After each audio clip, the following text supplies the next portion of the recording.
సూర్యుణ్ణి కనిపించే దేవుడు అంటారు. భూమి మీద జీవరాశి బతకాలన్నా పంటలు వండాలన్నా సూర్య భగవానుడే ఆధారం. ఇయాల సామి పుట్టినరోజట. మరి ఏడేడు ఎట్లెట్లా జరిగిందో మొత్తం చూద్దాం. చలో తిరుపతి.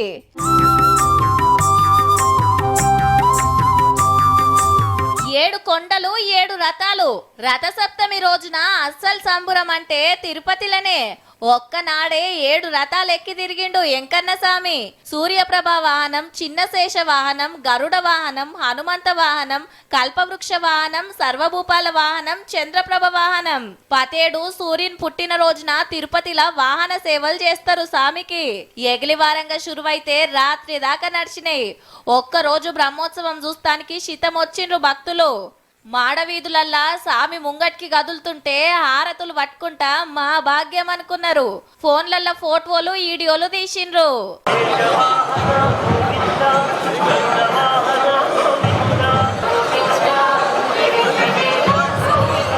మన తాన యాదాద్రి నర్సన్న, భద్రాద్రి రామన్న గుళ్ళకాడ దేవుళ్లకు పెద్ద పూజలు చేసి రథాల మీద తిప్పిండ్రు. ఆడ ఈడ అనేం లేదు. ఏడేడ ఎంకన్న గుళ్ళున్నాయో అంతటా పూజలు, భజనలు, కళాకారుల ఆటపాటలు నడిచినాయి.